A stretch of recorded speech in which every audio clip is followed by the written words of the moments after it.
ఇన్ని సంవత్సరాలకైనా కూడా లేట్ అయినా కూడా చాలా పేరు ప్రఖ్యాతలు ఉన్నటువంటి అవార్డును ఇవ్వడము పివి గారికి మాకు చాలా ఆనందంగా ఉంది.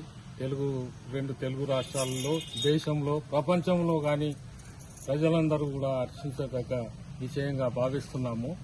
వారు ఎప్పుడు ప్రజల కోసం ఆలోచించిన వారే. అపర చాణక్యుడు, 14 భాషలు వచ్చిన మేధావి, ఏ భాషలోనైనా అనర్గళంగా మాట్లాడేవారు. కవితలు గాని ఏవైనా కూడా ఆయనకు వెన్నతో పెట్టిన విద్య. అపర చాణక్యుడు, మౌనమునిగా పేరుగాంచారు. ఆయన మౌనంగా ఉన్నా కూడా ప్రజల కోసం ఏం చేయాలి అని అనుకున్నాడో అదే చేసుకుంటూ పోయారు.